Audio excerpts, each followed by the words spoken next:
حضرت عمر رضی اللہ تعالیٰ عنہ صحابی بھی ہیں، اللہ اکبر، مراد پیغمبر بھی ہیں، امیر المومنین بھی ہیں، اور عرب و عجم کے بادشاہ بھی ہیں، رسول اللہ صلی اللہ علیہ وسلم کے مبارک سسر بھی ہیں، اور کس قدر میں ان کے فضائل بیان کروں۔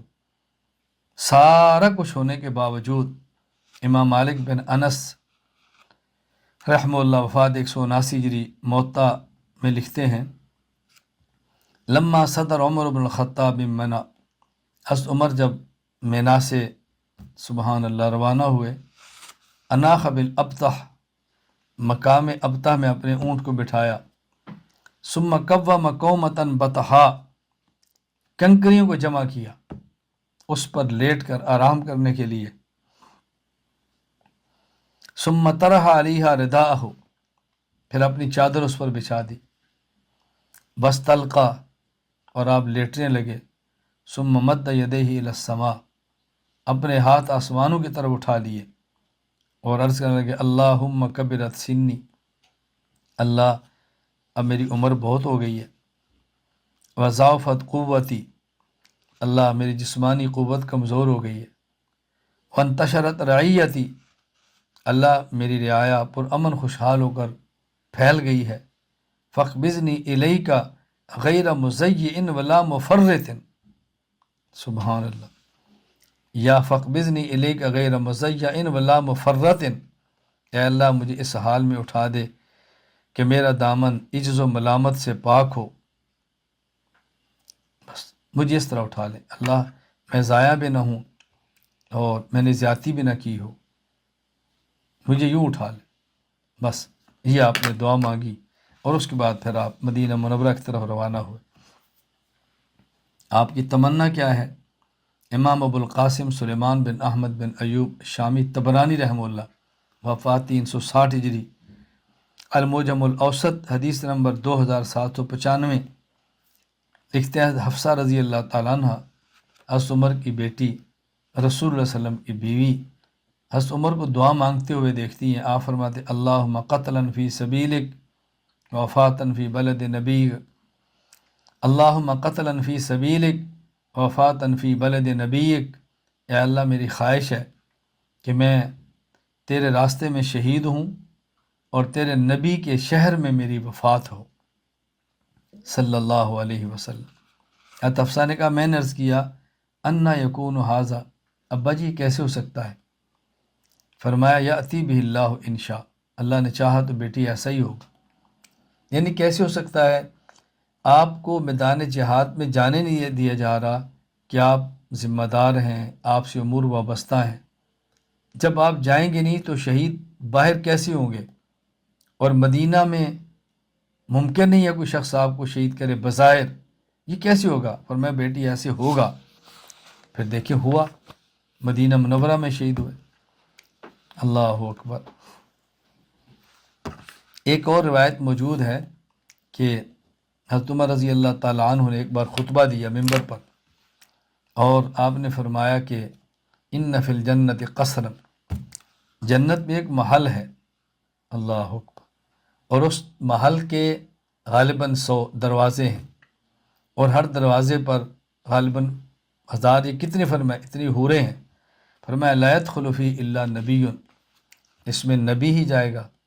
پھر کہا ہنی اللہ کا یا صاحب ھذا القبر، حضور آپ کو مبارک ہو، او شہید او صدیق، یا صدیق جائے گا۔ پھر فرمایا ہنی اللہ کا یا صاحب ھذا القبر، ابو بکر آپ کو مبارک ہو، او شہید، یا شہید جائے گا۔ پھر فرمایا ان لک شہادت یا عمر، عمر یا مدینہ میں تجھے کیسے شہادت ملے گی؟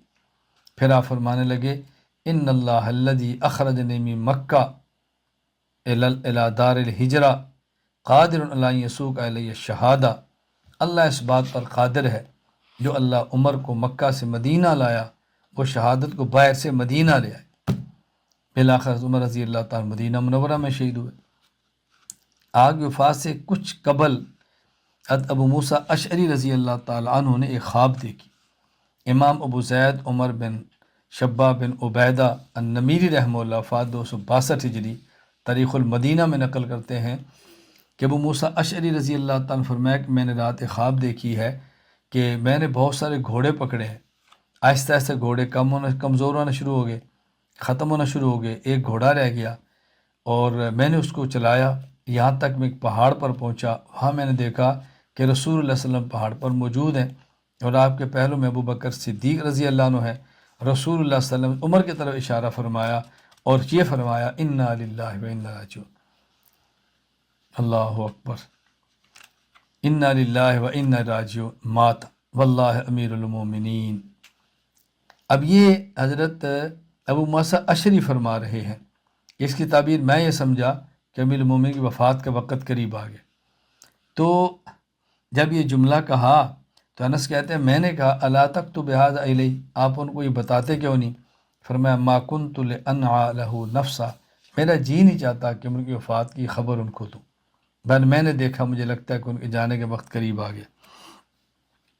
حضرت عمر رضی اللہ تعالیٰ عنہ پر قاتلانہ حملہ ہوا، نماز کے دوران ہوا، اس کے باوجود آپ دیکھیں کہ آپ کو ادائیگی قرض کی کتنی فکر ہے، آپ کو نماز کی ادائیگی کتنی فکر ہے، یعنی اپنی ذمہ داریوں کتنا احساس ہے حضرت عمر رضی اللہ تعالیٰ عنہ کو حملے کے وقت بھی۔ یہ تفصیل سے واقعہ امام ابو عبداللہ محمد بن اسماعیل بخاری رحمہ اللہ وفات 256 ہجری صحیح بخاری حدیث نمبر 3700 نقل فرماتے ہیں۔ حضرت امام بخاری رحمہ اللہ واقعہ بیان فرماتے ہیں کہ حضرت عمر رضی اللہ تعالیٰ جس دن شہید ہوئے، اللہ اکبر، عمر بن ممون اپنا چشمدید واقعہ تابعی ہے، فرمایا انی لقائم ما بین بینی و بینہ الا عبداللہ بن عباس غداۃ اصیب، میرے حضرت عمر کے درمیان عبداللہ بن عباس رضی اللہ عنہما تھے۔ اذا مر بین الصفین قال استووا، آپ صفوں سے گزرتے اور فرماتے صفیں درست کرو۔ حتی اذا لم یرا فیہن خللا تقدم فکبر، ایک صف سیدھی کرتے پھر آپ آگے بڑھتے۔ وربما قرأ سورۃ یوسف او النحل، بس اگر سورہ یوسف پڑھتے یا سورۃ النحل پڑھتے، اللہ اکبر، او نحو ذالک، اس طرح لمبی صورت پڑھتے فی رکعۃ الاولی حتی یجتمع الناس، تاکہ لوگ دوسری رکعت کے اندر زیادہ شامل ہو جائیں۔ فما ہوا الا ان کبر فسمعت یقول قتلنی او قال اکلنی الکلب، کہتے ادھر آپ نے تکبیر کہی تو میں نے فوراً سنا کہ آپ کی آواز آ گئی ہے کہ مجھے کسی نے قتل کر دیا یا کسی نے کاٹ لیا، کسی کتے نے۔ حین طعنہ فطار العلج بسکین ذات طرفین لا یمر ولا احد یمینا ولا شمالا الا طعنہ حتی طعن 13 رجلا مات منہم 7۔ العلج جس شخص کا نام تھا، اس نے حملہ کیا، پھر دوڑا، اس کے ہاتھ میں جو چھری تھی وہ دو دھاری دار تھی، تو جو آتا اس کو مارتے، اس نے 13 شخصوں کو زخمی کیا جن میں 7 شہید ہو گئے۔ کہتا ہے جب یہ بات ایک شخص مسلمانوں میں دیکھی، طرح علی برنس، اس نے اوپر چادر پھینکی، اس کو پکڑ لیا پکڑنے کے لیے۔ فلما ظن العلج انه ماخوذ نحر نفسا، جب اس کو پتہ چلا میں پکڑا جاؤں گا تو اس نے خودکشی کر لی۔ حضرت عمر رضی اللہ تعالیٰ عنہ نے اس حالت میں عبد الرحمن بن عوف کا ہاتھ پکڑا، ان کو آگے کیا کہ تم نماز پڑھو۔ جو حضرت عمر کے قریب تھے وہ تو دیکھ رہے تھے اور باقی جو دور تھے ان کو نہیں پتہ چلا کیا ہے، بس اتنا پتہ چلا کہ ان حضرت عمر کی آواز نہیں گئی نماز پڑھانے کی۔ حضرت عبد الرحمن بن عوف رضی اللہ تعالیٰ عنہ نے مختصر سی نماز پڑھا دی، نماز سے فارغ ہوئے تو حضرت عمر رضی اللہ تعالیٰ عنہ عبداللہ بن عباس سے فرمایا کہ دیکھو مجھے کس نے قتل کیا، انظر من قتلنی، مجھے مارا کس نے؟ فجال سعدا ثم جال فقال غلام المغیرہ، فرمایا حضرت مغیرہ کے جو غلام تھے نا انہوں نے فرمایا اسنا، وہ جو یہ کام کرتا تھا بڑھئی کا، کہا جی وہی ہے، وہ جو کام کرتا تھا اس نے مارا، کہا جی اس نے مارا ہے۔ فرمایا قاتلہ اللہ لقد امرت به معروفا الحمد للہ الذی لم یجعل میتتی بید رجل یدعی الاسلام، فرمایا اللہ تیرا شکر ہے کہ میں نے اس کے بعد بہت احسانات کیے، اس نے مجھے قتل کیا، مارا، مجھے کسی ایسے شخص نے نہیں مارا کہ جو مسلمان ہو، کسی کافر کے ہاتھوں مر رہا ہوں، مسلمان کے ہاتھوں نہیں مجھے حملہ میرے اوپر نہیں کیا، اے اللہ تیرا بہت بڑا شکر ہے۔ پھر فرمایا قد كنت انت وابوک تحبان ان تکثر العلوج بالمدینہ، عبداللہ بن عباس آپ اور آپ کے والد چاہتے تھے نا مدینہ بہت غلام ہوں، میں منع کرتا تھا کہ مدینہ میں اجمی غلام زیادہ نہ رہنے دو، خیر یہ بات چل رہی تھی، حضرت عباس بہت نرم دل تھے، انہوں نے کہا آپ اجازت دیں تو ہم ان کو قتل کر دیں سب غلاموں کو. فرمایا نہیں، یہ غلطی ہے تمہاری، کذبت، غلطی ہے. بعد ما تکلموا بلسانکم وصلوا قبلتکم، اب انہیں نمازیں شروع کر دی ہیں، حج کرتے ہیں، دل کے معاملے اللہ جانتے ہیں، اب ان کو مت مارو. ان کو گھر کی طرف اٹھایا گیا، وہاں چلے گئے. اب لوگ ان کو بہت بڑی تکلیف آ گئی. بعض کہتے کوئی نہیں اللہ کرم فرمائے گا ٹھیک ہو جائیں گے، اور بعض کہتے ہیں ہمیں لگتا ہے اس عمر شہید ہو جائیں گے. ان کو شربت دیا، وہ نکل گیا، دودھ دیا، وہ باہر بہ پڑا. ظاہر ہے آپ کے اوپر حملہ ہوا تھا، زخم تھے، آپ کی پسلی سے خون نکل رہا تھا. اب لوگ آئے تو لوگ عمر رضی اللہ عنہ کو تعریف کر رہے تھے. ایک نے کہا ابشر یا امیر المومنین ببشرا اللہ اکبر، بشر اللہ لک من صحبت رسول اللہ، آپ اللہ کے نبی کے صحابی ہیں. مقدم فی الاسلام، آپ نے بہت پہلے اسلام قبول کیا ہے، پھر آپ حاکم بنے ہیں، آپ نے عدل سے کام لیا ہے. سبحان اللہ، شہادت آپ کو مل رہی ہے. حضرت عمر کیا فرماتے ہیں؟ فرمایا وددت ان ذالک کفاف لا علی ولا لی، میں آپ نے فضائل پہ بیان کیے، میں تو یہ چاہتا ہوں بس میرا مواخذہ نہ ہو، زیادہ کیا ملنا ہے میرا خوف دیکھیں، خوف، اللہ اکبر، خوف دیکھیں.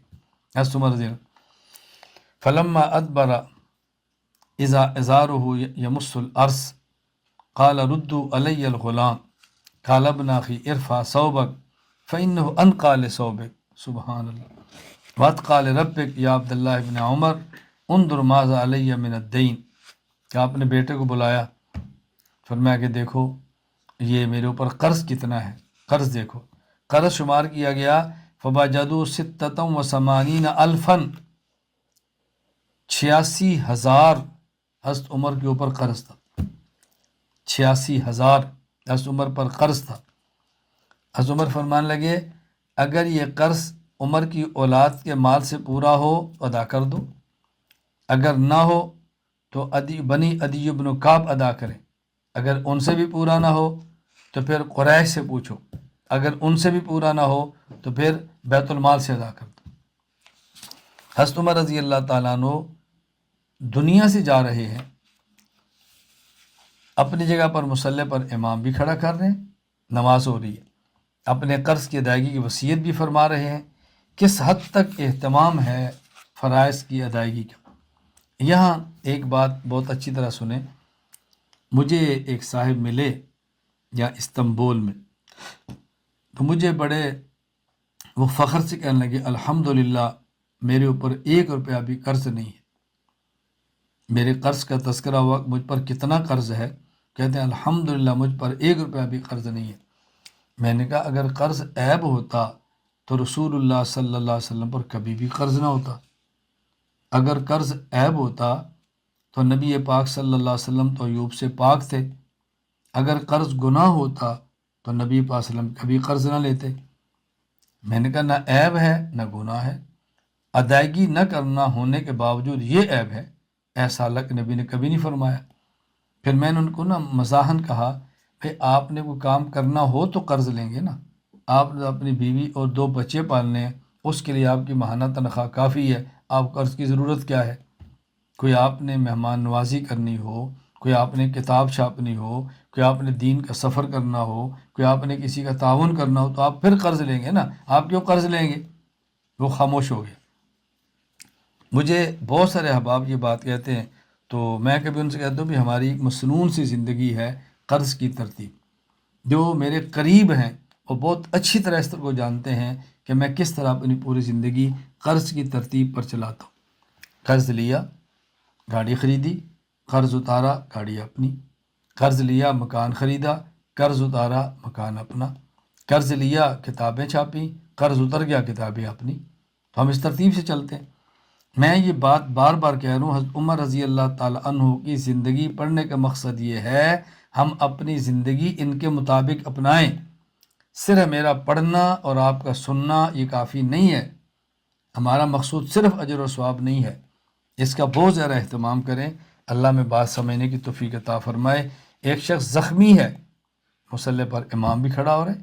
ایک شخص زخمی ہے، موت حیات کی کشمکش میں ہے، اپنے قرض کی ادائیگی پھر بھی ترتیب بنا رہا ہے.